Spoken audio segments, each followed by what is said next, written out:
Mari kita akan masuk di dalam doa. Bapa kami yang di surga, kami datang kepada Tuhan pada saat ini. Kami rindu belajar kebenaran-Mu tentang membangun iman di rumah keluarga kami. Kami rindu ini gerakan yang sudah dimulai di gereja-gereja di Amerika, di Eropa. Kami rindu ini pun juga bisa gerakan ini juga ada di Indonesia yang akan menjadi berkat buat keluarga-keluarga di Indonesia. Tuhan, kau urapi hamba-Mu dalam segala keterbatasan dan kekurangan. Tuhan mampukan, berikan hikmat, dan biarlah ini boleh jadi berkat buat setiap kami. Berkati kami ya Tuhan semuanya dalam segala pergumulan kami. Tuhan memberkati perekonomian, relasi, pelayanan-pelayanan kami, dan seluruh aspek hidup kami. Dalam nama Tuhan Yesus, kami mohon Tuhan Yesus boleh dipermuliakan dan dalam waktu ini. Ya Roh Kudus terus mengurapi kami semuanya. Amin. Ya, saudara-saudara, shalom sekali lagi. Kita akan kita akan memasuki materi ini ya. Eh, kita akan bersama-sama belajar tentang membangun iman di rumah. Ya, membangun iman di rumah ini mengapa penting? Ya, mengapa itu sangat penting rumah tangga orang Kristen ini punya iman yang kuat, iman yang teguh, ya. Eh, saya melihat ada hal yang sangat penting itu adalah saya mengenal sebuah keluarga yang keluarga Kristen, tapi di dalam keluarga ini eh, istri, suami istri bisa ranjang begitu ya, tidak bersama-sama. Istri memaki suaminya, ya. Anak-anak pun ikut memaki papanya, ya.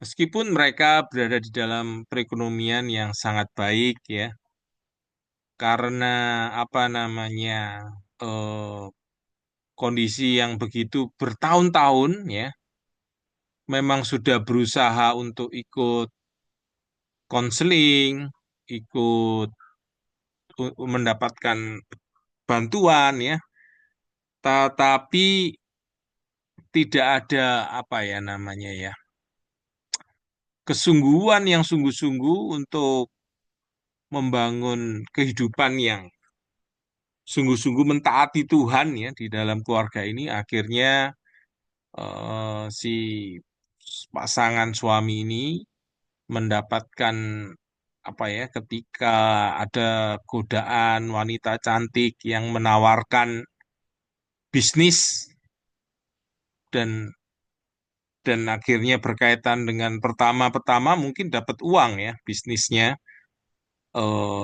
tapi kemudian setelah itu malah rugi jutaan. Ya, mengapa?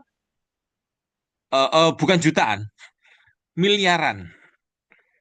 Nah, jadi karena kerohanian yang betul-betul tidak dibangun di dalam rumah ini, maka relasi-relasi di dalam suami istri, anak-anak, dan bahkan berdampak kepada perekonomian yang mengalami kerugian karena si suami tidak mendapatkan kebutuhannya dari pasangannya, lalu ada orang yang lain masuk dan orang lain yang wanita itu bermaksud memang untuk mendapatkan keuntungan ekonomi ya. Nah, si pria mengalami kerugian itu.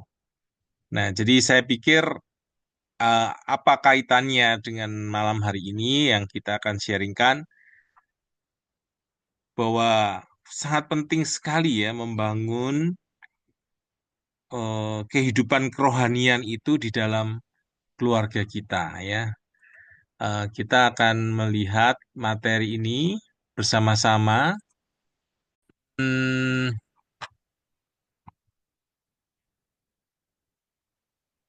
kita akan melihat materi ini bersama-sama.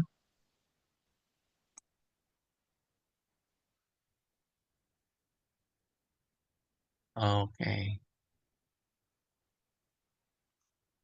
Oke.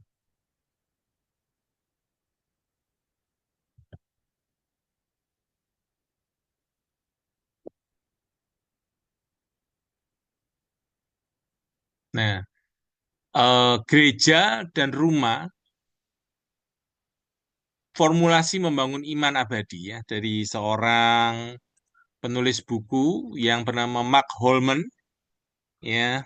Ini bukunya yang kita bersama-sama akan bersama-sama belajar Church and Home, The Proven Formula for Building Lifelong Faith ya. Jadi eh, formula membangun iman abadi ya untuk anak-anak kita dan bahkan untuk kita dan pasangan kita juga ya. Jadi Mark Holman ini adalah seorang pendiri, pemimpin pelayanan Faith at Home Ministry yang memperlengkapi jemaat, orang tua, kakek, nenek, setiap individu yang mau membangun rumah untuk menjadi tempat utama iman dapat dibina dan dihidupi ya.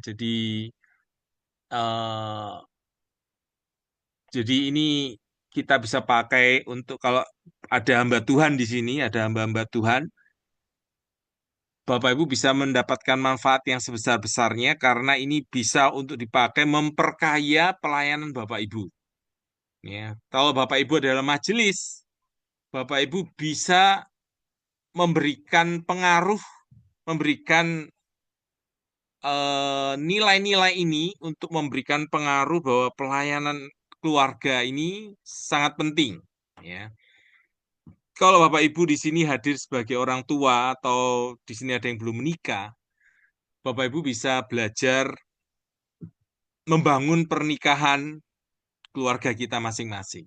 Ya, jadi siapapun yang hadir di tempat ini bisa mendapatkan banyak manfaatnya. Ya, kita berusaha mengambil sebanyak mungkin manfaat dari tulisan-tulisan orang yang sudah meneliti secara bertahun-tahun ya, eh, bisa berpuluh-puluh tahun.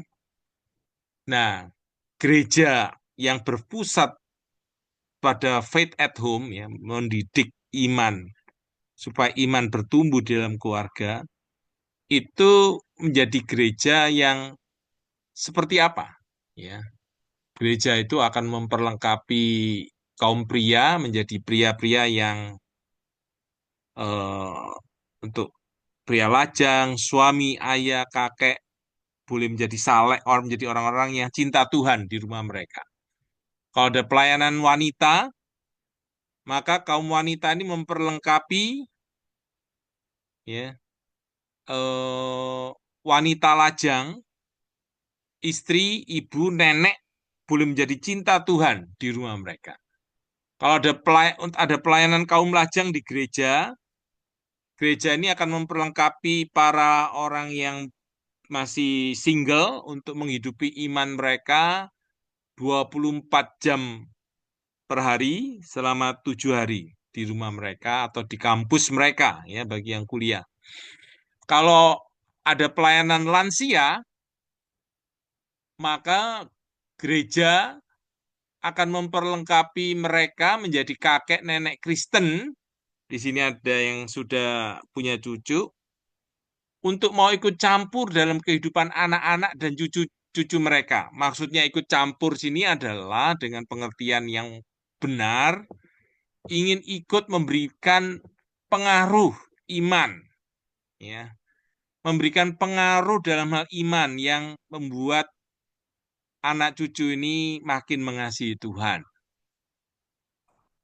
Kalau untuk pelayanan anak-anak bagaimana? Yang gereja yang menerapkan faith at home ini ya, menerapkan iman bertumbuh di rumah ini adalah akan memperlengkapi orang-orang tua ya untuk terlibat di dalam percakapan iman, di dalam pembicaraan iman, memberikan renungan, ya, pembacaan Alkitab, ibadah di rumah. Kalau untuk pelayanan anak muda, memperlengkapi murid-murid menghidupi iman mereka di rumah, di sekolah, atau ketika mereka jauh dari orang tua, ya. Jadi saya cerita tadi bagaimana ada anak yang memaki orang tuanya, begitu ya. Mereka dibesarkan mereka dididik di sekolah-sekolah yang mahal, ya. Tapi tidak menjamin bahwa itu akan kehidupan iman itu boleh menjadi anak-anak yang hormat kepada orang tuanya.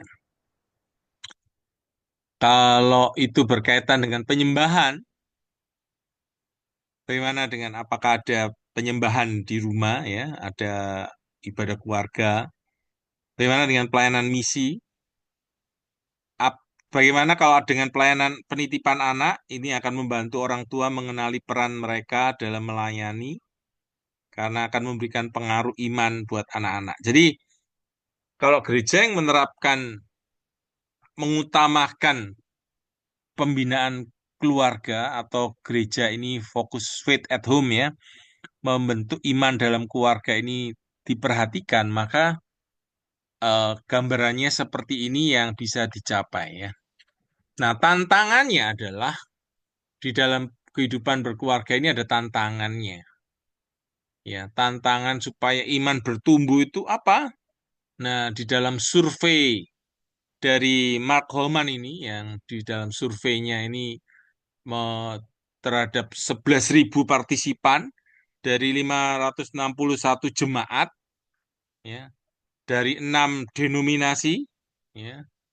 Hasilnya adalah hanya 12% anak muda yang berdialog dengan ibu mereka tentang iman dan masalah hidup. Jadi hanya 12% saja dari 11.000. Bapak-Ibu bayangkan, ya, kalau 12% berarti sekitar 1.100-an, ya, 1.200-an, kira-kira begitu. 1.200 dibandingkan 11.000. Hanya 9% dari anak muda yang secara teratur membaca Alkitab dan renungan di rumah. Hanya 9% saja dari 11.000 itu. Ya, berarti di bawah 1.000, begitu ya. Sekitar di bawah 1.000-an orang.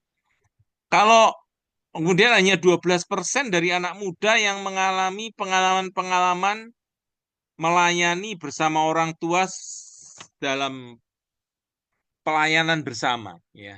Hanya 12% saja orang tua dan anak-anak ini melayani. Nah, Bapak Ibu bisa melihat ini yang terjadi di Amerika, ya. Bagaimana kira-kira di Indonesia, ya. Makanya tidak heran Bapak Ibu, anak-anak ini waktu SMA masih di gereja, ya. Kemudian waktu kuliah sudah tidak lagi ke gereja, ya. Atau sudah tidak lagi mengutamakan kerohanian. Mungkin hanya datang di gereja, tapi ya itu tidak tidak satu kesungguhan hati, ya, hanya rutinitas misalnya.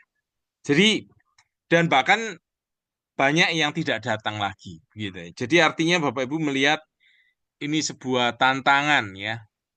Jadi hanya sedikit saja yang sungguh-sungguh membaca Alkitab, renungan di rumah. Jadi Bapak Ibu bayangkan bagaimana kekristenan kalau kita tidak berubah, ya.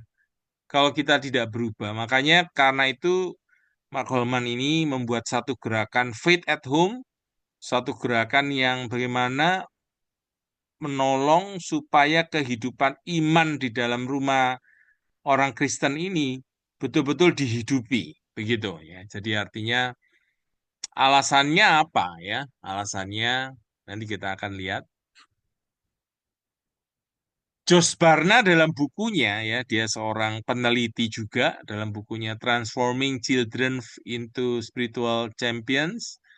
Dia menemukan bahwa dalam 1 minggu kurang dari 10% orang tua yang secara teratur pergi ke gereja dengan anak-anaknya membaca Alkitab. Jadi kurang dari 10% orang tua yang mereka pergi secara teratur ke gereja bersama anak-anaknya. Mereka kurang dalam hal tidak membaca Alkitab ya. Artinya kurang dari 10% itu artinya ya sedikit sekali Bapak Ibu ya. Mereka tidak membaca Alkitab bersama-sama, lalu berdoa bersama-sama kecuali waktu makan ya. Atau berpartisipasi dalam pelayanan dalam sebuah keluarga. Jadi artinya eh, sedikit sekali Bapak Ibu ya. Bagaimana dengan di Indonesia? Itu masih di dalam nanti belum ada eh, yang bisa di-sharingkan di sini. Bahkan lebih sedikit keluarga ya, 1 dari 20 yang beribadah bersama anak-anak mereka selain di gereja di bulan itu. Ya, oke Bapak Ibu, dapat dibayangkan Bapak Ibu ya. Eh, Kalau misalnya kita ini anak-anak kita ini punya 168 jam di dalam 1 minggu, ya, dalam 7 hari ada 168 jam. Nah, kehidupan ini ya, untuk tidur 49 jam. Ini secara umum. Untuk penggunaan elektronik, ya, gadget, laptop, 45 jam. Untuk sekolah 35 jam. Bapak Ibu lihat di sini ya. Nah, kemudian untuk church discipleship, ya, 1 jam. 1 jam itu maksudnya bisa pergi ke persekutuan remaja, pemuda, 1 jam saja. Atau kalau sekolah minggu ya 1 jam saja. Atau nanti mungkin ada ditambah ibadah hari minggunya, ya 1 jam setengah lagi begitu. Hanya sekian saja dibandingkan mereka itu mendapatkan pengaruh elektronik, gadget, eh, sekolah. Nah, wilayah hitam ini adalah potensi orang tua memberikan pengaruh ya, yang hitam ini. Nah, Bapak Ibu bisa bayangkan ya. Kalau seandainya orang tua itu hanya bersifat menitipkan pendidikan iman hanya untuk di sekolah saja, orang tua tidak mau ikut campur tangan, mereka hanya mengatakan, sudah, saya sudah bayar di sekolah, ya, sekolah Kristen misalnya, ya sudah, tanggung jawabnya ya tanggung jawab guru-guru, hamba-hamba Tuhan di sekolah, saya enggak turun tangan, saya tidak ikut-ikut. Nah, saudara bayangkan, kalau hanya memikirkan begitu saja, betapa eh, betapa banyak kesempatan itu terhilang untuk memberikan pengaruh kepada anak-anak. Atau biasanya ada orang-orang tua yang udah saya titipkan ke gereja saja, udah nanti yang memberikan pengaruh itu adalah hamba Tuhan gereja. Coba Bapak Ibu bayangkan itu hanya 1 jam 2 jam saja di gereja dibandingkan dengan 168 jam yang begitu banyak dipengaruhi oleh gadget, oleh dunia luar yang kalau Bapak Ibu sekarang ini pakai YouTube, itu sudah mau kemana saja, menjelajah kemana saja, itu sudah dunia ini tidak ada batasnya, seolah-olah begitu, mau pergi kemana saja bisa. Bapak Ibu bisa bayangkan pengaruh-pengaruhnya begitu besar, itu sangat, anak-anak itu bisa kemana saja mencari informasi ya, mereka bahkan lebih pandai daripada kita-kita orang tua. Mereka udah menjelajah kemana-mana begitu ya. Nah, kita kalau tidak memberikan pengaruh, bagaimana ya? Contohnya pornografi ya. Coba misalnya mereka dipengaruhi pornografi, bagaimana ya ini pergumulan kita hamba-hamba Tuhan, anak-anak kita pun tidak kebal terhadap pornografi ya. Kita pun orang tua juga tidak kebal terhadap pornografi. Jadi artinya Bapak Ibu, kalau mereka terjerat pornografi bagaimana? Ya, Bapak Ibu bisa membayangkan pergumulan ini ya. Jadi satu pergumulan yang tidak mudah ya. Bagaimana pengaruh mereka bisa menjadi orang Kristen yang sungguh-sungguh? Kalau kita orang tua tidak mengambil kesempatan itu memberi pengaruh kepada anak-anak kita. Bagaimana orang tua bisa memberikan pengaruh kepada anak-anak kalau orang tua tidak diperlengkapi oleh gereja untuk membangun iman anak-anak, ya. Jadi di sini gereja punya panggilan yang kuat untuk memperlengkapi, ya Bapak Ibu ya, memperlengkapi keluarga-keluarga, orang tua, orang tua memperlengkapi anak-anak. Ya, jadi Bapak Ibu, panggilan kita orang Kristen, orang percaya Tuhan adalah pergi dan jadikanlah semua bangsa muridku, ajarlah mereka. Ya, nah kita dipanggil untuk pergi memberitakan Injil, memuridkan. Nah, Bapak Ibu, eh, gambarannya adalah Bapak Ibu ya, yang Tuhan inginkan, yang Tuhan ini mau. Polanya adalah seperti ini ya.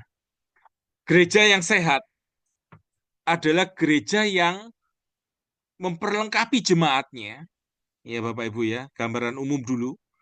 Lalu jemaat-jemaat ini yang sudah diperlengkapi, mereka ini menjadi prajurit-prajurit di depan untuk mengabarkan Injil, untuk melakukan pekerjaan-pekerjaan Tuhan. Jadi tugas hamba-hamba Tuhan ini adalah memperlengkapi jemaat-jemaatnya. Nah, ini maka gereja ini menjadi sehat karena semua jemaat Tuhan bekerja melayani bersama-sama, ya, sesuai di bidangnya mereka masing-masing. Nah, ini sehat. Sebaliknya yang tidak sehat adalah semua pekerjaan mendoakan orang sakit, memberitakan firman, PI, semua ditaruh di beban pendeta. Ya, ini eh, istilahnya menjadi vampir ya, vampir church. Hamba Tuhannya diserai semua pekerjaan sehingga akhirnya hamba Tuhannya itu akhirnya terhisap energinya, waktunya sudah tidak ada lagi untuk bisa untuk waktu untuk keluarga, untuk bisa apa itu membaca, mengembangkan dirinya karena sudah terhisap energinya, sudah lemah, letih, lesuh, berbeban berat. Belum lagi kalau ada majelis-majelis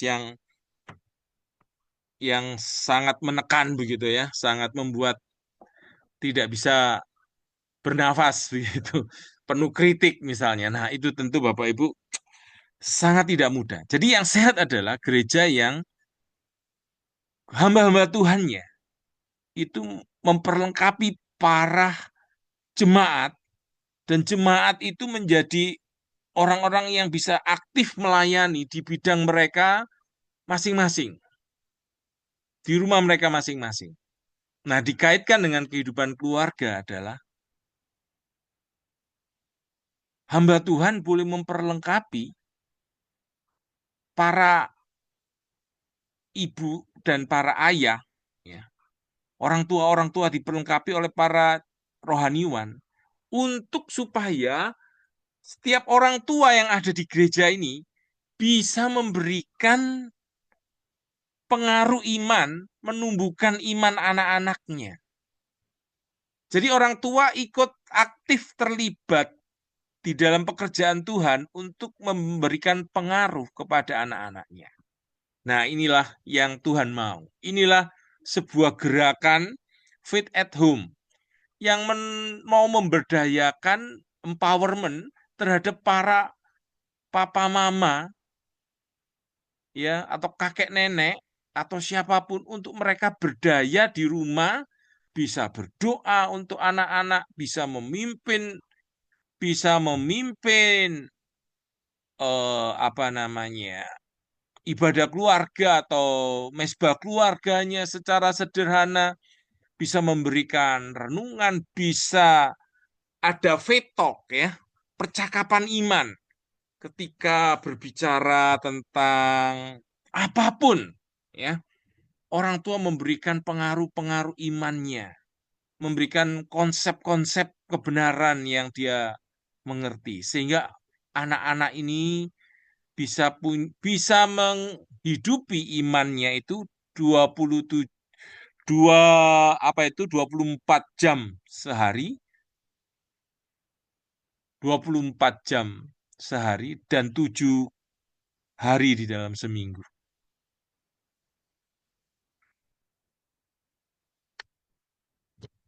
Jadi itu gambarannya Bapak Ibu ya.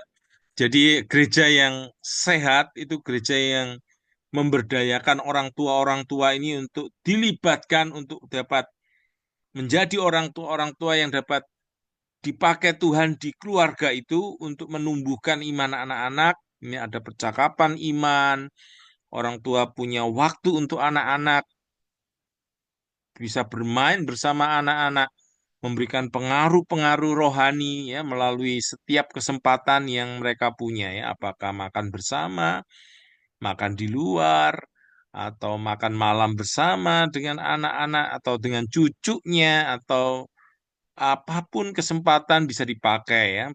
Pakai WA-nya untuk mengirimkan hal-hal yang bisa menguatkan iman anak-anak atau cucu-cucunya ya. Atau bahkan memberkati ya, orang tua bisa memberkati anak-anak mereka. Ya, kita mau melihat ya cara lebih cepat begitu. Nah, pengaruh apa yang paling ini hasil penelitian ya Bapak Ibu ya. Siapa saja yang paling berpengaruh buat anak-anak itu? Ternyata yang paling atas itu adalah ibu. Kemudian ayah. Ini pengaruh-pengaruh yang paling signifikan ya, sangat-sangat pengaruhnya besar banget buat anak-anak itu ya. Anak-anak seperti apa itu cara ngomongnya, cara bicaranya, cara berpikirnya, cara jalannya sekalipun ya. Itu adalah karena mereka meniru papa mama atau ayah ibunya. Bak- yang berikutnya kakek neneknya. Lalu saudara yang lain, kan saudara kandung. Nah, Bapak Ibu, kalau gereja itu menangkap pengertian ini lalu kemudian memberikan perhatian kepada pendidikan keluarga, ya, memberikan perhatian kepada pemuritan keluarga, memberikan perhatian kepada pelayanan keluarga. Ketika keluarga kuat, Bapak Ibu, ya, saya bilang keluarga kuat, suami istri ini bisa memberkati anak-anak, anak-anaknya bertumbuh menjadi orang-orang yang kuat imannya, bertumbuh ya, kerohaniannya, karakternya, penghargaan dirinya ya. Bapak Ibu bayangkan kalau ada keluarga-keluarga itu kuat, kalau itu ada di dalam sebuah gereja, gereja itu akan menjadi gereja yang kuat. Dia akan berkontribusi yang luar biasa buat gereja itu. Amin Bapak Ibu ya. Jadi Bapak Ibu sangat-sangat penting sekali untuk pendidikan pemuritan keluarga ini dikerjakan oleh gereja Bapak Ibu ya. Gereja yang mengutamakan untuk memperlengkapi ayah dan ibu ya untuk bisa me-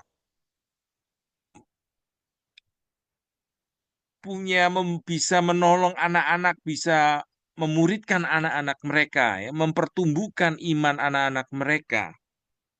Itu menjadi keluarga yang kuat sehingga keluarga menjadi keluarga yang kuat dan gereja menjadi gereja yang kuat Bapak Ibu ya. Jadi Bapak Ibu melihat ini pengaruh-pengaruh yang kuat ya.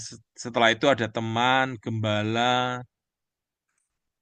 retreat gereja, bintang film, musik, pendidikan Kristen ini memberi pengaruh-pengaruh kepada anak-anak kita ya, guru sekolah, gereja, persekutuan pemuda di gereja, pemimpin persekutuan di gereja, persekutuan pemuda di luar gereja. Ini memberikan pengaruh-pengaruh. Ini hasil penelitian Bapak Ibu ya. Lalu ini makin lama makin kecil, makin kecil, makin kecil ya. Ada pemimpin persekutuan di luar gereja, Alkitab, buku rohani, doa dan perenungan firman, guru sekolah, KKR, penginjil TV, ibadah gereja ya, camp rohani, perjalanan misi, retreat, pelatih dan paduan suara. Ini memberikan pengaruh kepada anak-anak kita. Ya, tentu yang paling kuat adalah orang tua, kakek nenek, saudara-saudara. Sehingga kalau kehidupan rohani ini dihidupkan, dihidupi oleh bapak, papa, mama yang sungguh-sungguh cinta Tuhan, Bapak Ibu, tentu anak-anak ini melihat iman kepada Tuhan itu sesuatu yang relevan, sesuatu yang betul-betul membawa kebaikan, keuntungan buat hidup mereka, dan mereka menghidupi dengan sukacita. Jadi bukan sebuah program ya, kalau itu hanya sebuah program saja, ya orang bisa akhirnya jenuh, capek, dan sampai waktunya tidak tertarik lagi begitu. Oke, masalah yang ada pada orang tua ini adalah akhirnya masalah kita semua ya Bapak Ibu terhadap anak-anak ini mengapa misalnya tidak ke gereja lagi ya. Ada tingkat keterikatan yang menurun ya. Pertama waktu masih SD, SMP banyak temennya, SMA masih ada temennya, kuliah sudah tidak ada lagi temennya, dia tidak lagi mau ke gereja begitu. Dia tidak merasa perlu untuk datang beribadah.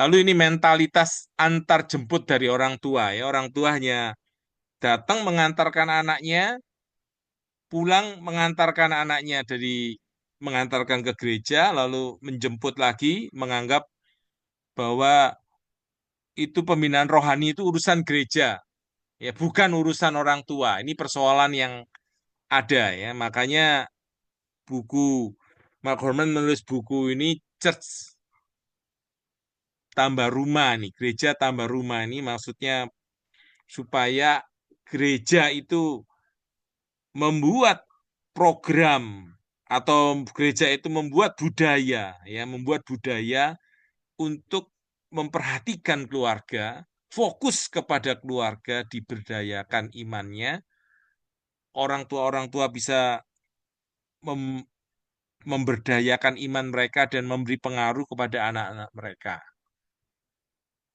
Gereja ini telah kehilangan posisi begitu ya, bisa menjadi satu orang sudah tidak tertarik lagi datang ke gereja, kalau ada masalah datangnya ke konselor atau ke orang yang lain ya. Orang tua yang tidak diperlengkapi. Nah, makanya orang tua yang tidak diperlengkapi, maka kabel ini ada, kami rindu untuk boleh memperlengkapi orang tua ya. Gereja bisa nggak memperlengkapi? Sangat bisa, sangat bisa. Ya, hanya gereja karena tugas yang begitu banyak tidak bisa fokus kepada keluarga, maka saya di dalam pelayanan kabel ini tentu banyak pelayanan-pelayanan yang lain yang jauh lebih lama ya, lebih lebih senior dari saya sudah melakukan pelayanan ini.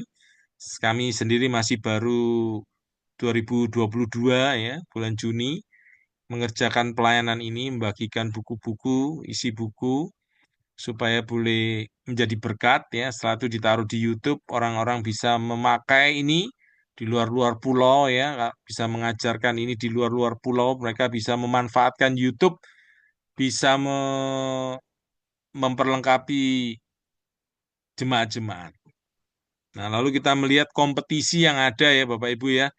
Banyak hal-hal yang di luar gereja itu menjadi menarik ya. Apakah itu televisi yang zaman dulu misalnya sekolah minggu ada film sama anak mau pergi ke sekolah minggu, nah, di jam yang sama itu menjadi kompetisi. Mereka perlu ke sekolah minggu atau nonton TV, anaknya mungkin lebih memilih nonton TV ya. Contoh ini ya, sekarang lebih kompetisinya lebih kuat lagi, ada internet, gadget, hiburan-hiburan. Nah, jadi ini tidak mudah menjadi masalah kita bersama. Kita melihat konsep Alkitab, Bapak Ibu ya. Di dalam Kejadian 18 ayat 19, sebab aku telah memilih dia supaya diperintahkannya kepada anak-anaknya dan kepada keturunannya, supaya tetap hidup menurut jalan yang ditunjukkan Tuhan, dengan melakukan kebenaran dan keadilan, supaya Tuhan memenuhi kepada Abraham dan apa yang dijanjikannya kepadanya. Jadi artinya Tuhan ingin anak-anak itu, keturunan itu bisa tetap hidup menurut jalan yang ditunjukkan Tuhan. Ini jelas. Bayangkan mulai di dalam Kejadian Bapak Ibu ya, berapa ribu tahun sebelum Kristus, Tuhan sudah menginginkan umatnya, miliknya ini hidup menurut ketetapan atau jalan yang ditunjukkan Tuhan. Di Amsal 22 ayat 6 ya. Didiklah orang muda menurut jalan yang patut baginya, maka pada masa tuanya pun ia tidak akan menyimpang daripada jalan itu. Saya melihat kesaksian yang menjadi berkat dari suaminya Ibu Wahyu ya, yang boleh bersama-sama belajar di tempat ini, Pak Heru, dalam masa saya izin ya untuk share sedikit, itu dalam masa dipanggil Tuhan ya karena sakit penyakit cancer ya dalam masa-masa yang sulit berat, tapi iman kepada Kristus itu di dalam umur yang sudah tinggi ya, mengalami sakit yang tidak mudah, iman kepada Kristus itu tetap boleh kuat ya, yang membuat menjadi satu sukacita dan penghiburan buat kita semua ya. Terakhir, ketika saya bertemu ada kata-kata yang beliau berkata kepada saya, terus berkarya buat Tuhan. Bapak Ibu bisa bayangkan ya, seorang yang sakit ya, sakit tidak mudah sekali, tetapi tetap setia, tetap teguh imannya di dalam Tuhan ya. Ini tentu satu hal yang sangat terpuji karena tidak mudah menghadapinya ya, Bapak Ibu. Jadi meskipun sudah didoakan, tapi Tuhan tidak menyembuhkan, tapi Tuhan menyembuhkan dengan cara Tuhan memanggil dan memberi kesembuhan yang sempurna di surga itu ya. Tapi bagaimana lihat orang di masa tuanya pun tetap imannya teguh. Bapak Ibu bayangkan bagaimana kalau anak-anak kita bisa dididik bisa seperti itu ya. Aduh, luar biasa Bapak Ibu ya. Kalau ada orang tua mendidik anak-anaknya bisa seperti itu, cucu-cucunya bisa seperti itu, cicit-cicitnya bisa seperti itu ya. Meskipun hidupnya susah, menderita, ada banyak sakit penyakit, ada banyak doa tidak dijawab, tapi tetap mengasihi Tuhan, tetap berpihak pada Tuhan. Ya, itu luar biasa sekali ya, Bapak Ibu. Itu seperti Sadrak, Mesak, Abednego ya. Ketika diperhadapkan kepada dapur api menyala-nyala ya. Raja berkata ya, ayo sembah patung. Kalau kamu sembah, tak lepaskan dari perapian menyala-nyala ini. Bapak Ibu tahu Sadrak Mesak Abednego bilang apa? Kami percaya Tuhan kami sanggup menyelepaskan kami. Tuhan kami mau menyelepaskan kami. Tapi kalaupun tidak dilepaskan, kami tetap berpihak kepada Tuhan. Nah, Bapak Ibu, apakah iman kita atau anak-anak kita ini seperti itu ya ketika hadapi masa sulit, masa berat, kita tetap mengasihi Tuhan. Ya, nah itulah yang sebetulnya perlu kita siapkan anak-anak kita ini ya Bapak Ibu ya.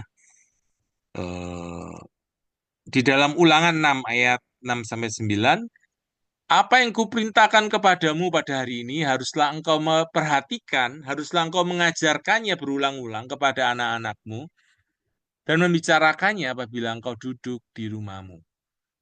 Apabila engkau sedang dalam perjalanan, apabila engkau berbaring, dan apabila engkau bangun.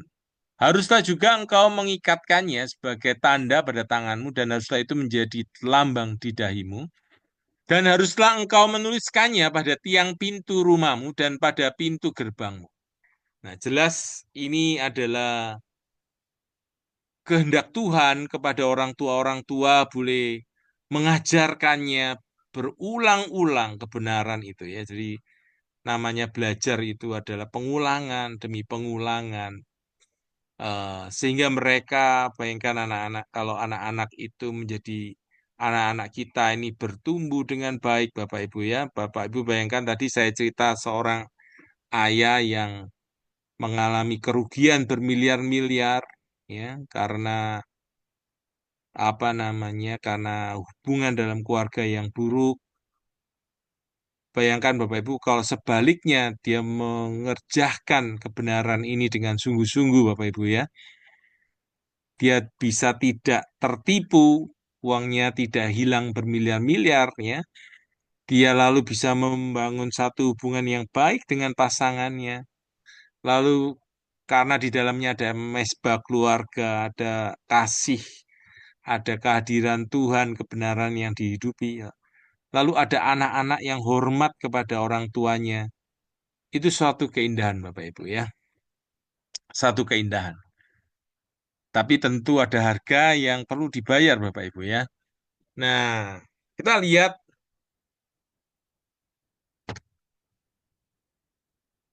seringkali di dalam gereja kita ini bentuknya seperti ini Bapak Ibu ya, yang gereja normal ya, ada pelayanan sekolah minggu, penitipan anak, pelayanan anak muda, remaja begitu ya, pelayanan orang dewasa sampai lansia, kaum ayah, lalu ditambah lagi sebuah pelayanan keluarga. Nah, jadi seolah-olah ini sendiri-sendiri, kerajaan sendiri-sendiri gitu ya, tidak ada kaitan satu sama lain ya. Jadi semuanya ada komisi wanita dengan kerajaannya sendiri ya. Jadi tidak ada satu benang merah begitu yang bisa membuat mereka ini apa nih yang mau dituju yang utama. Nah, maka ditawarkanlah oleh Mark Holman ini sebuah pemikiran ya, sebuah budaya baru yang artinya kalau ini diterapkan akan memberikan pengaruh yang berbeda.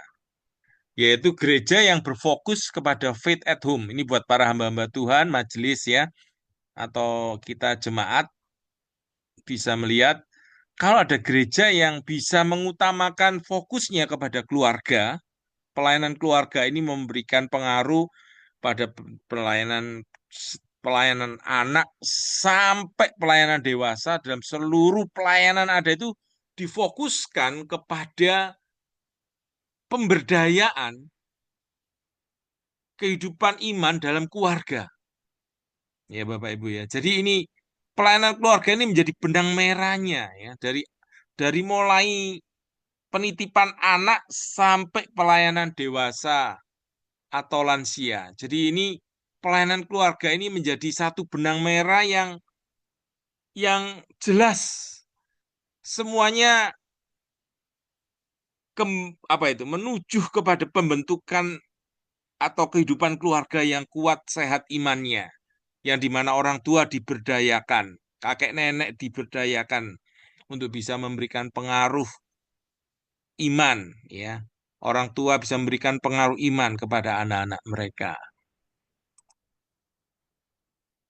Nah, artinya di sini artinya apa ya? Artinya kalau ada fokusnya dalam pelayanan keluarga ini ya menjadi fokus sebuah gereja, maka kalau ada pelayanan kaum pria atau wanita, mereka akan memperlengkapi pria wanita ini bisa menghidupi iman mereka di rumah mereka. Ya, jadi Bapak Ibu bisa melihat kalau contoh yang tadi saya berikan seorang pria yang mengalami kerugian kena tipu bermiliar-miliar, lalu mereka datang tiap minggu ke gereja, tetapi ya sudah, setelah itu di rumah tidak ada kehidupan iman yang hidup ya, yang artinya yang dihidupi untuk supaya anak-anak ini bisa mendapat pengaruh iman yang baik ya, karena suami istri pun sudah tidak sehati begitu ya, sudah konflik terus-menerus begitu. Jadi bayangkan Bapak Ibu, tentu sangat-sangat merugikan ya. Anak-anak pun juga terkena sakit penyakit ya karena melihat orang tua yang begitu ya. Jadi ini pengaruhnya merugikan sekali Bapak Ibu ya. Jadi justru ketika gereja memberi pengutamakan pembinaan iman kepada di dalam keluarga, ini sangat membawa kebaikan. Kalau pelayanan kelompok kecil, ya akan menolong orang-orang bisa bertanggung jawab menghidupi iman di rumah. Pelayanan doa, difokuskan boleh memperlengkapi setiap keluarga, bisa berdoa setiap hari di rumah mereka. Ya, jadi ayah ibu bisa berdoa bersama anak-anaknya. Khotbah pun disampaikan dengan menekankan pentingnya membawa pulang pesan yang dapat orang tua hidupi di rumah. Ya, contoh apa? Misalnya pengajaran tentang memberkati anak-anak. Orang tua memberkati anak-anak mereka setiap hari, begitu ya.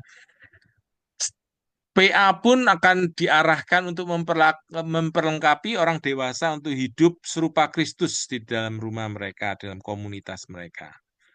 Pelayanan anak pun memperlengkapi ya, agar orang tua mempunyai kemampuan mewariskan iman kepada anak-anak mereka di rumah. Pelayanan anak-anak muda pun juga memperlengkapi untuk orang tua bisa terhubung dengan perjalanan iman anak-anak mereka. Jadi bagaimana dikaitkan kepada memberdayakan orang tua ini bisa memberi pengaruh, memuridkan anak-anak mereka. Ya, jadi ini gambarannya begitu ya. Jadi empowerment, memberdayakan orang tua sehingga orang tua yang berdaya ini akan melakukan pembinaan iman kepada anak-anak mereka ya. Dan keluarga yang kuat inilah yang akan nantinya boleh membangun gereja begitu ya. Kalau gereja orang tua hanya memikirkan 1 minggu, 1-2 jam di gereja saja buat anak-anak.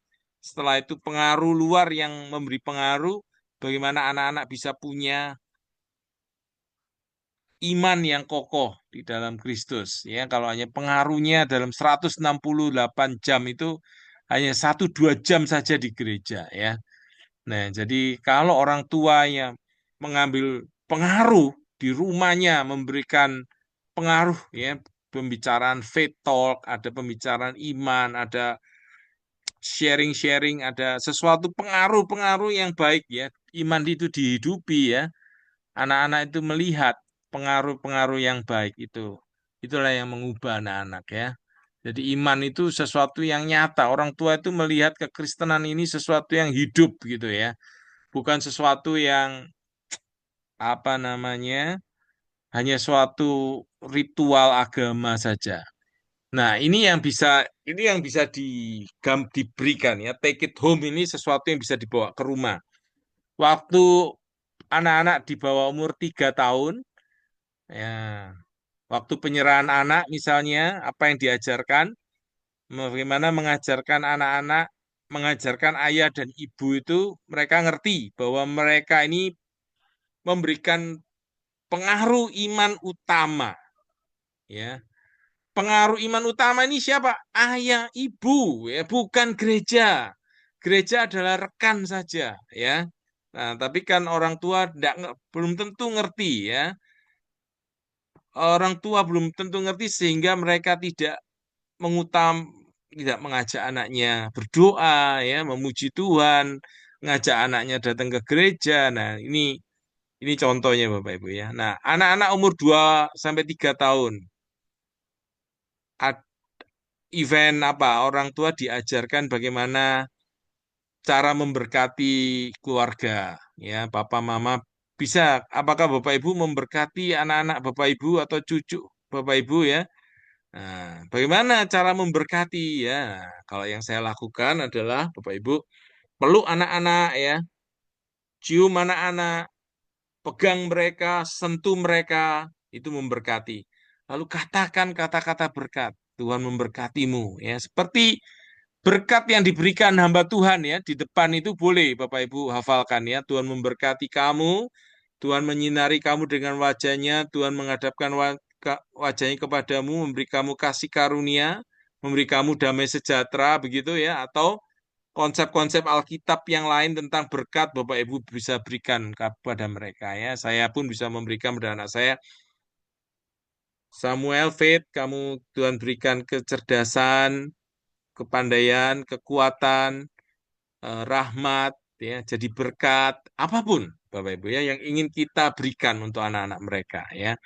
Mungkin Bapak Ibu sudah punya anak-anak yang dewasa, Bapak Ibu tetap bisa memberkati mereka ya. Dan anak-anak di sini, kalau engkau punya ayah dan ibumu, kalau engkau mengerti ini ya, engkau bisa memberkati papa mamamu dengan peluk mereka, ya, sentuh mereka. Papa, Tuhan memberkati papa, Tuhan memberkati mama. Katakan kata-kata berkat yang baik ya. Nah, seperti itu Bapak Ibu ya. Alangkah indahnya Bapak Ibu ya kalau anak-anak mendapatkan orang tua yang memberkati mereka ya. Yang lain lagi adalah berkat itu apa ya? Artinya berkat itu menunjukkan kasih penerimaan ya kepada anak itu ya. Ada anak yang terus dituntut ya, terus dituntut, nggak pernah udah dapat nilai bagus, masih terus dituntut kurang-kurang dan kurang ya, sampai anak itu akhirnya bunuh diri karena merasa kurang. Nilainya itu baru 100 baru dia merasa oke. Kalau masih 96 dia masih merasa kurang. Nah, Bapak Ibu bayangkan ya, betapa stresnya anak yang mengalami seperti itu. Tapi kalau dia mendapatkan berkat dari keluarga ya, memberikan penerimaan, kasih dengan Bapak Ibu mengatakan, aku mengasihimu ya, engkau berharga di mataku, Tuhan memberkatimu. Misalnya dia gagal pun, enggak apa-apa ya, kamu gagal enggak apa-apa, kamu tetap berharga di mata Tuhan. Nah, Bapak Ibu bisa bayangkan betapa akan mengurangi banyak anak-anak yang akan bunuh diri atau melakukan hal-hal yang free sex atau apa namanya mengurangi mereka kebut-kebutan atau drop out studinya atau menggunakan narkoba akan berkurang Bapak Ibu ya.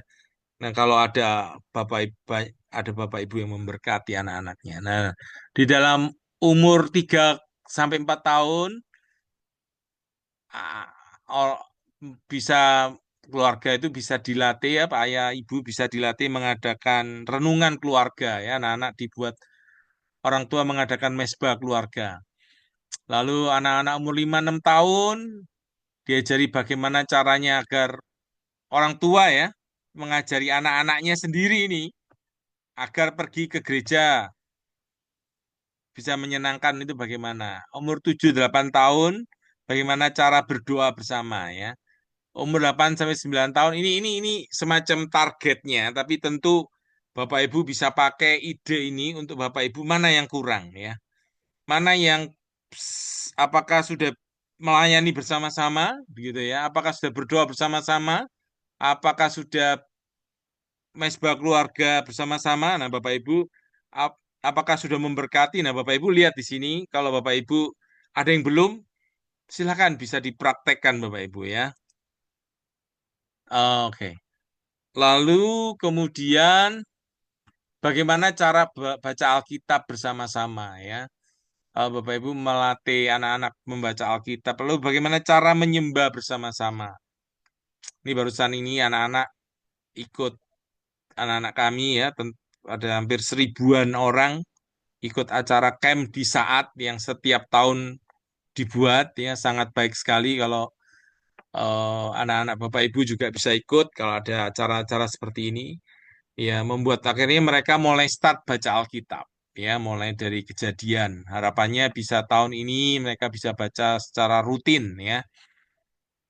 Jadi umur 10-11 tahun mereka dilatih bagaimana cara menyembah bersama di rumah.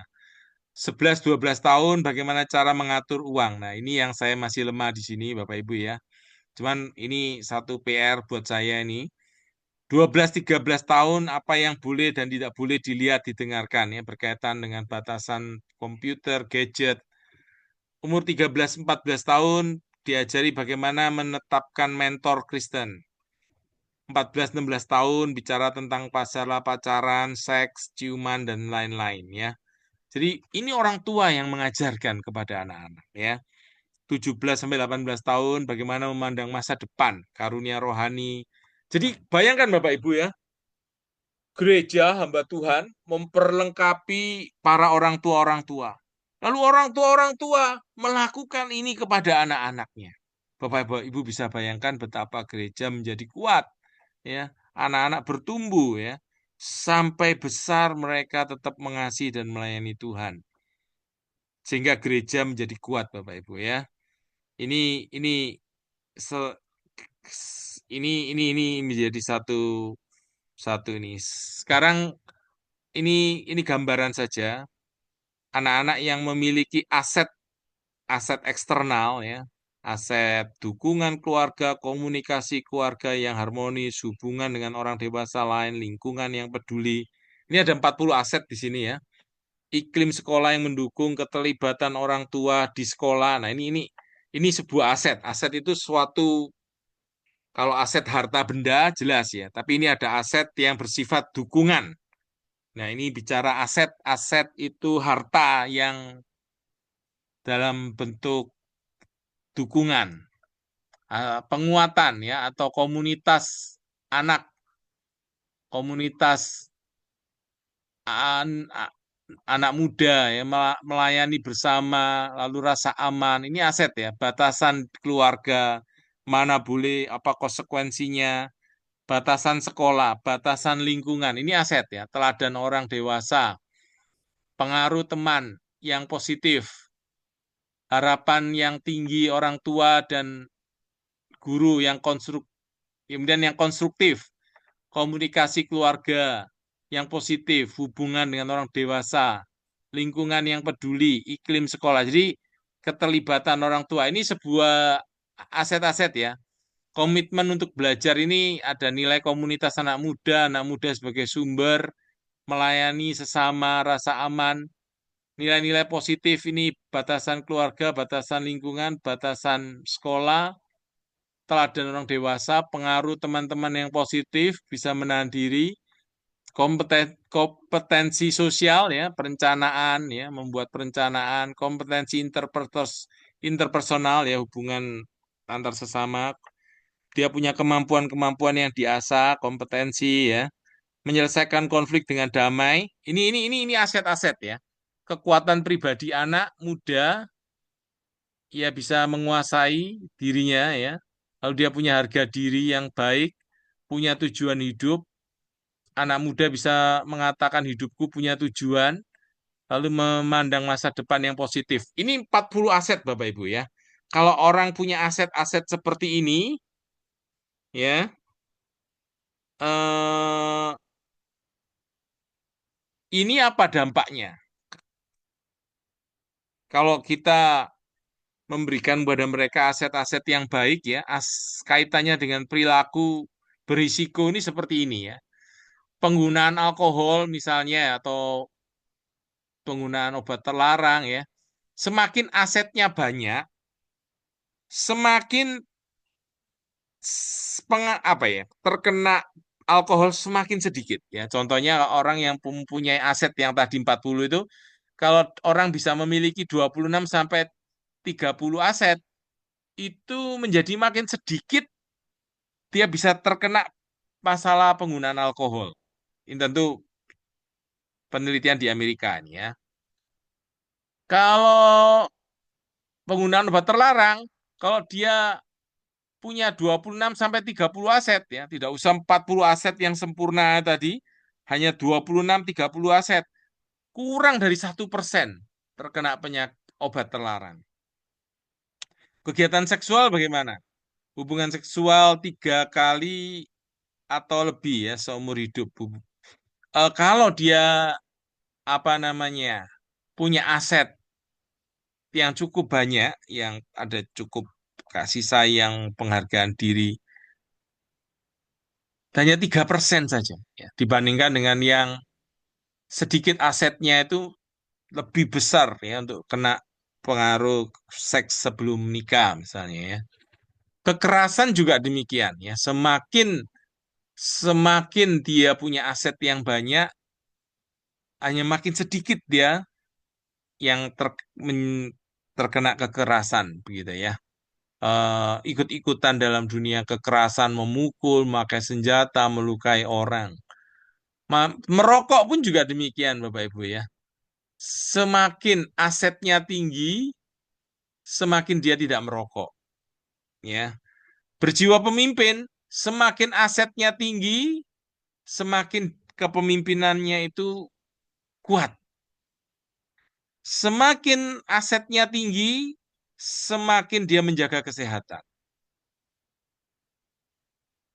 Semakin asetnya tinggi, ya, dia akan melayani sukarela lebih banyak lagi. Oh, anak-anak itu akan melayani dengan sukarela. Ya, ini temuan ini didasarkan survei lebih dari 217.000 orang ya untuk anak-anak kelas 6 sampai 12 di 318 komunitas dan di 33 negara bagian di Amerika ya dalam tahun ajaran 99 sampai 2000. Bapak Ibu bisa melihat ya. Jadi kalau orang tua memberikan dukungan yang baik ya, ini menjadi satu aset. Tentu dampak-dampak ketika orang tua menerapkan pemuritan dalam keluarga ini sangat baik Bapak Ibu ya. Sangat baik sekali dampak-dampaknya. Nah, ini buku yang ditulis oleh Mark Holman ya dalam rangka untuk menjadikan budaya yaitu pelayanan keluarga ini menjadikan budaya di dalam gereja, Bapak Ibu ya. Bukan sebuah program atau kurikulum, tapi sebuah budaya. Berarti mereka tahu bahwa keluarga ini bisa memberi pengaruh ya yang luar biasa papa mamanya. Ini jadi sehingga perlu mendapatkan pemberdayaan, dilengkapi supaya papa mama atau bapak ibu yang kuat ini akan melayani anak-anaknya. Bapak ibu bisa bayangkan ya. Gereja ini menjadi kuat karena papa mama yang diperlengkapi, orang tua yang diperlengkapi ya. Ini buku-bukunya yang ditulis oleh eh, Mark Holman ya tentang Faith Begin Home, Dad ya. Bagaimana menjadi ayah yang membangkitkan, menumbuhkan iman anak-anak. Faith begins at home ya. Iman itu dimulai dari anak-anak, betul Bapak Ibu ya.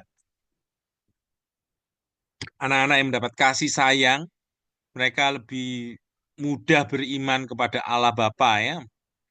Mereka lebih mudah mengatakan Bapa dibandingkan orang tua yang kejam ya. Sulit anak mengenal Bapa itu adalah Bapa yang baik. Kalau papanya tidak mengasihi mamanya, tidak mengasihi dirinya ya. Lalu faith begin at home prayer, ada buku ini, ada faith begin at home grandparents, menjadi kakek nenek yang memberi pengaruh iman kepada cucunya. Ini buku yang lain ya. Jadi artinya Bapak Ibu, biarlah ini menjadi satu gerakan mulai dari rumah kita, mulai dari diri kita. Kalau Bapak Ibu adalah seorang hamba Tuhan, sharekan ini kepada para majelis ya, supaya majelis para hamba-hamba Tuhan melihat ini yang penting ya. Pembentukan keluarga ini penting ya. Memberdayakan keluarga ini penting. Pemuritan keluarga ini penting ya. Sehingga seluruh komisi-komisi ini ya diarahkan untuk memperkuat kehidupan iman dalam keluarga. Begitu Bapak Ibu ya. Sehingga membentuk sebuah generasi yang sehat, sehingga generasi-generasi ini menjadi aset buat gereja menjadi bertumbuh secara kuat. Kalau tidak, Bapak Ibu, nanti anak-anak muda kita ini tidak ada yang ke gereja ya, seperti post-Christian era yang ada di Eropa itu, yang pergi ke gereja hanya orang tua-tua saja. Ya. Yang pergi ke gereja ini anak-anak mudanya sudah tidak lagi beriman. Mereka anggap ini kuno ya. Kalau ke gereja ini sudah kuno nih, kadaluarsa nih ya. Hanya orang-orang tua saja. Nah, Bapak Ibu bisa bayangkan kalau kondisi begitu, makanya yang mereka akhirnya kena seks bebas, kena narkoba, kehidupan yang hancur ya. Jadi kita tidak ingin Bapak Ibu gereja kita atau bangsa kita mengalami seperti itu, karena gitu kita fight Bapak Ibu untuk kita membangun dari keluarga kita terlebih dahulu. Saya stop di sini Bapak Ibu, silakan. Saya akan setelkan sebuah lagu yang saya buat di AI berkaitan tentang ini ya. Jadi saya sharekan sebuah lagu. Setelah itu silakan Bapak Ibu mau memperlengkapi, mau bersama-sama, mau bertanya atau memperlengkapi silakan. Saya akan sharekan sebuah lagu yang untuk boleh mengingatkan kita tentang apa yang kita sudah pelajari. Ini dibuat oleh AI. Sorry. Saya betulkan sedikit-sedikit saja.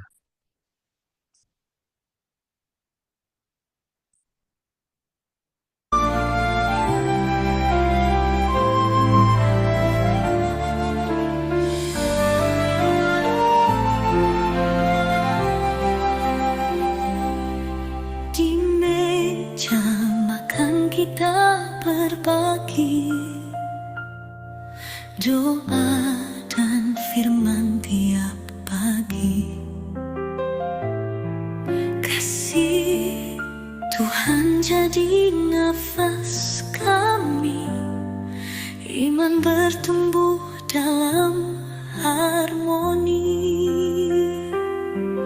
Iman di rumahku, dasar hidupku.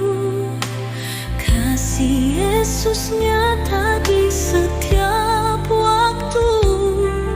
Bersama keluarga kita teguh percaya, rumahku jadi surga, tempat firman bertahta. Di ruang kamar kami bernyanyi, pujian bagi Raja yang abadi. Dalam perjalanan saat kami pergi, nama Tuhan selalu di hati. Iman di rumahku, dasar hidupku. Kasih Yesus nyata di setiap waktu. Bersama keluarga kita teguh percaya, rumahku jadi surga, tempat firman bertahta. Kuatkan kami Tuhan Yesus, jadikan rumah ini penuh buah Roh Kudus. Setiap langkah, setiap detik, kami setia di jalan-Mu murni. Iman di rumahku, dasar hidupku. Kasih Yesus nyata di setiap waktu. Bersama keluarga kita teguh percaya, rumahku jadi surga, tempat firman bertahta. Iman bertumbuh, iman teguh.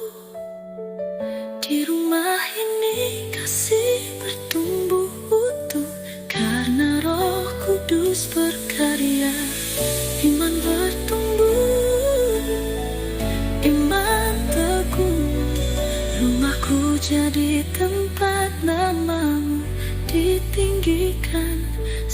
sepenuhnya.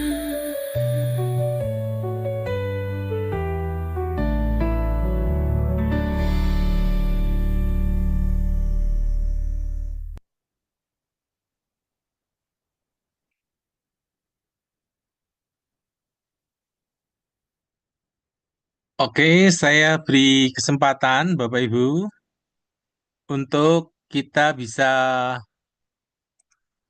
saling berkomunikasi, ya, saling berkomunikasi. Silakan Bapak Ibu kalau ada yang mau menambahkan tentang hal seperti ini ya. Jadi tadi itu ada kami memuji di kamar, ya itu tadi sebetulnya waktu saya minta dibikinkan di AI, ChatGPT itu tulisannya adalah iman bertumbuh, apa itu kami memuji di ruang tamu karena kami biasanya ibadah keluarga di kamar ya, bersama di kamar anak saya yang paling besar itu, jadi saya ganti kami memuji di kamar begitu ya. Nah, kami ada mesbah keluarga itu ya. Nah, oke. Silakan Bapak Ibu yang ingin memperlengkapi, eh ada Pak Jos sudah menulis Mungkin Faith at, dari saya, Pak. ya silakan Pak Sorchan. Silakan Pak Sorchan. Silakan Pak. Halo Pak Sorchan. Suaranya hilang. Ya ini Pak, ini suaranya sudah muncul lagi ya. Sudah. Tadi ada Silakan. writing. Silakan Pak Ya, Sorchan. jadi kalau dari saya, penjelasan dari Pak Daniel itu sungguh sangat tepat ya Pak ya. Sangat baik. Eh, Bagaimana sebenarnya, nah, kalau kita lihat sih tadi kalau saya lihat tuh kolaboratif lah ya. Kerjasama antara gereja dengan keluarga kan Pak ya. Artinya Betul, betul. memang yang tadi Bapak Daniel uraikan itu bentuk ideal dari di mana gereja itu berkolaboratif dengan keluarga. Betul. Ya walaupun tentunya peran keluarga menjadi sangat utama ya, karena kan memang pertemuan fisik ya itu lebih banyak di keluarga begitu dibanding di gereja. Nah, namun memang antara gereja dengan keluarga pun harus saling ada batasan lah ya. Nah, memang sejak dunia terbuka media sosial ya Pak ya, ruang private dengan ruang publik itu menjadi blur Pak. Saya nyebutnya blur.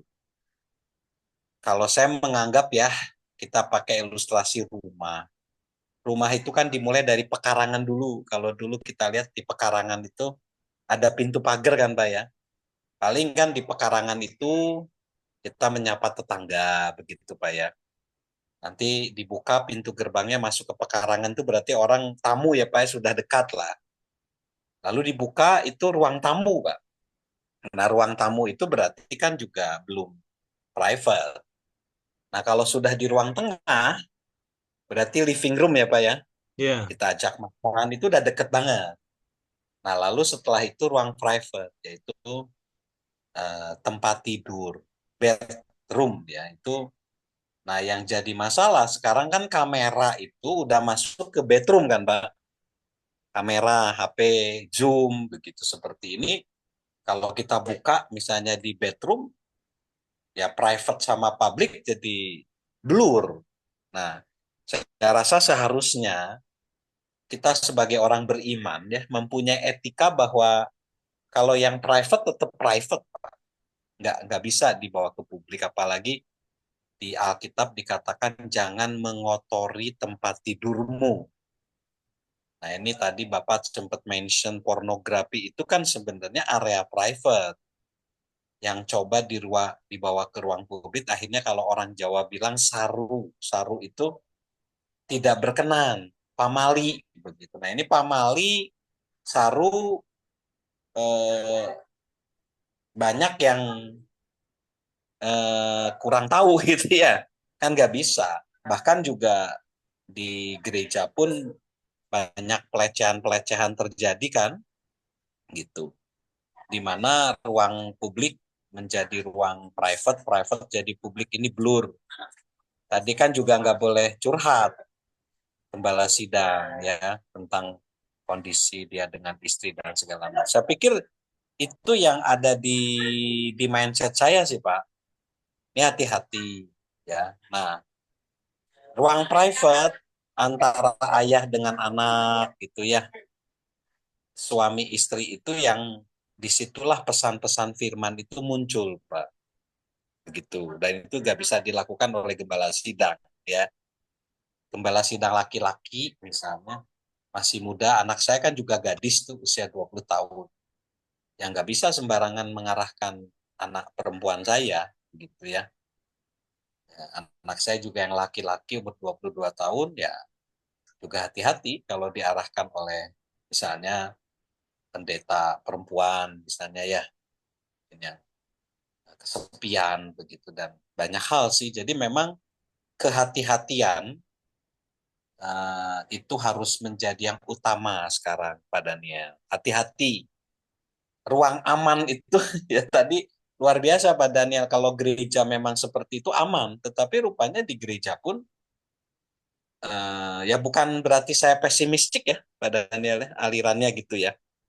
Tetapi faktanya ruang aman itu harusnya keluarga seharusnya. Tadi kan Pak Daniel di awal masa di keluarga maki-maki suami ke istri, istri ke suami kan enggak, yang nggak aman. Maka ketika rumah menjadi bukan tempat yang aman, mereka mencari ruang aman lain, alternatif ya, ruang aman yang ternyata di situ banyak jebakan.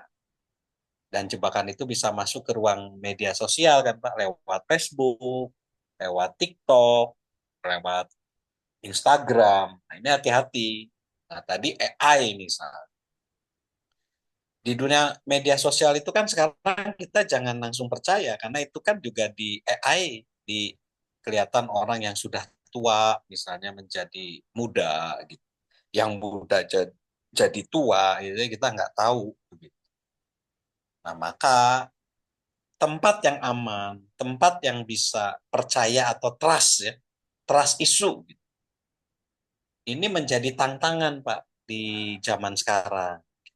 Nah apakah tadi kalau gereja yang memperlengkapi jemaat, gereja yang memperlengkapi keluarga itu ya bagus Pak kalau seperti itu. Bagus banget lah.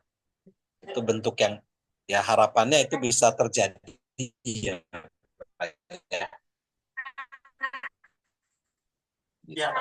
Begitu.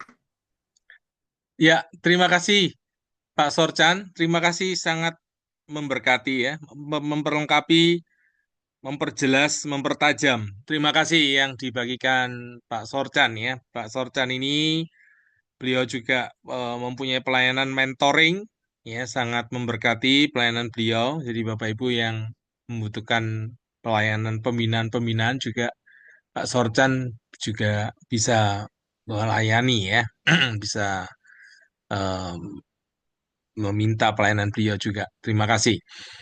Apakah ada lagi yang lain yang Bapak Ibu ingin bertanya atau memperlengkapi ya? Ini dari Pak George.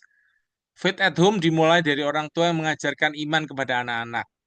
Jadi di dalam rumah seisi keluarga harus ada Kristus. Oke, terima kasih Pak Jos ya. Jadi memang kerinduan hatinya adalah orang tua ini diberdayakan sehingga memang betul-betul kehidupan kekristenan ini, kehidupan iman ini betul-betul menjadi 24 jam sehari itu kehidupan anak-anak bisa melihat kehidupan iman karena melihat orang tuanya juga menghidupi iman ya. Oh, dengan mempraktekkan imannya di rumah ya. Lalu kemudian eh, itu menolong nanti anak-anak bisa mempunyai relasi dengan Tuhan yang dekat dan mereka akhirnya betul-betul menjadi orang-orang yang tumbuh memberkati banyak orang juga. Oke, silakan kalau ada lagi yang mau memperlengkapi kita atau Pak, belajar. mungkin saya mau nambahkan dikit, Pak. Tadi Boleh, jadi boleh. saya jadi ada istilah leading by example, example ya, Pak ya. Ya, ya, Jadi 24 kali 7 itu kan sebenarnya leading by example. ya, Example, example ya. Teladan. ya,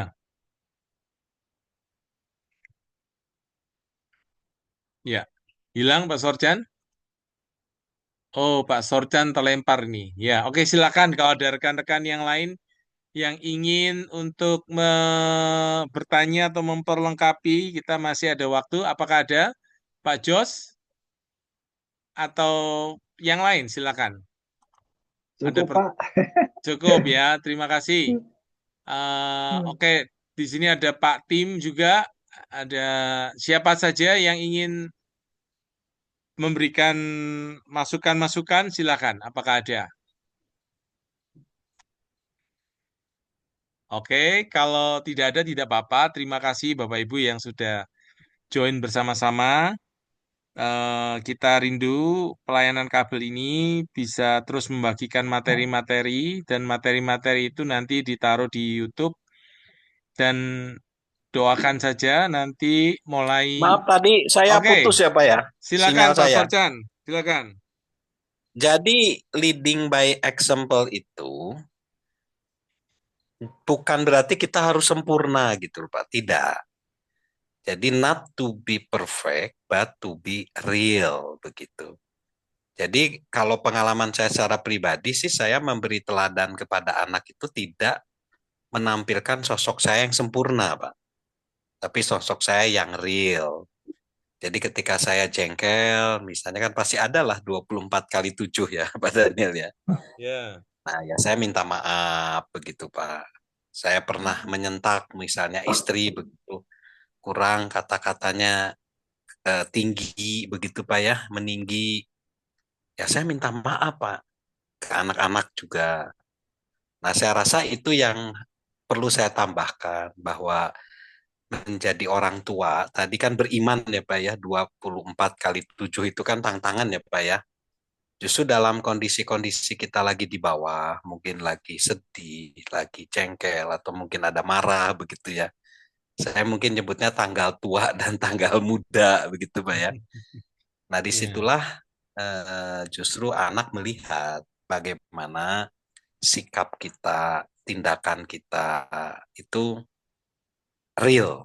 Jadi not to be perfect, but to be real. Karena perfect itu kan milik Tuhan lah, ya. ya, Gak ada ya, yang sempurna gitu. Tetapi justru dengan menjadi real apa adanya juga tidak menghilangkan faktor di mana kita juga growth atau bertumbuh begitu, Pak. Nah, jadi 24 kali 7 itu bukan kita tampil jadi malaikat, Pak. Bukan. ya, Tetap aja jadi manusia biasa yang di dalamnya ada hikmah ya. Nah, lalu anak-anak akan melihat bahwa ketika kita salah pun kita berani meminta maaf kepada istri, kepada anak-anak. Jadi itu namanya dalam bahasa Inggrisnya vulnerable. Ketika saat kita rapuh, justru kita akan terlihat kuat justru. Nah, banyak yang mindsetnya itu salah menurut saya. Kita harus tampil kuat. Justru ya, ketika kita berusaha kuat dan perfect, kita jadi lemah justru. ya, Nah ini yang perlu disikapi lah ya. Ya, saya berbagi begitu. Jadi jadilah diri kita sendiri, karakter kita, dan anak pun nanti akan menjadi karakternya dia sendiri kan. Kan tidak kita tidak bisa memaksakan misalnya seperti teman saya ada yang dia dokter spesialis, anaknya suruh jadi dokter ya. Anaknya berontak begitu kan. Ya, harus ya real lah, real life gitu.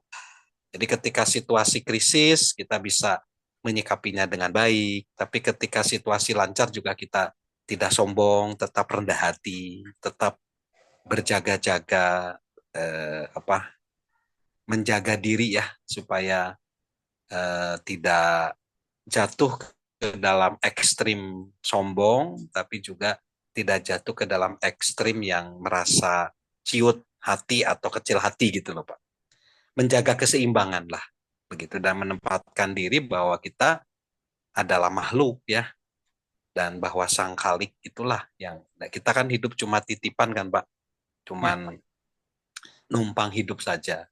ya, Dan nanti yang lansia tadi punya anak, cucu, cicit ya digantikan sama generasi berikutnya. Nah itu yang perlu disikapi oleh kita sebagai orang tua, not to be perfect, but to be real in Christ gitu. ya. Demikian Terima Pak, kasih. terima kasih. Terima kasih Pak Sorchan. Ini karena waktu kita stop di sini. Kita akan tutup di dalam doa. Kita akan bertemu di Sabtu akan datang. Mari kita tutup di dalam doa ya. Bapak dalam surga, kami bersyukur untuk kami boleh bersama-sama belajar dari sebuah buku Faith Church and Home. Kami berdoa melalui buku ini, apa yang sudah kami belajari bersama-sama dari Mark Holman bisa menginspirasi kami untuk menghidupi iman di keluarga kami masing-masing, di gereja kami masing-masing. Tuhan berkati setiap orang yang sudah bersama-sama di tempat ini atau nantinya akan dilihat di YouTube. Kau memberkati kami Tuhan menjadi alat-alat Tuhan yang memancarkan terang sebagai seorang mama, papa, kakek, nenek, seorang pekerja, seorang hamba Tuhan yang terus memancarkan kebenaran Tuhan, hati Tuhan dimanapun kami berada. Kiranya berkat dari Allah Bapa, kasih dari Kristus, persekutuan dari Roh Kudus, boleh menguatkan kami semuanya dari sekarang ini sampai selama-lamanya untuk menjadi orang-orang yang membawa berkat di sekitar. Dalam nama Tuhan Yesus kami berdoa. Amin. Amin.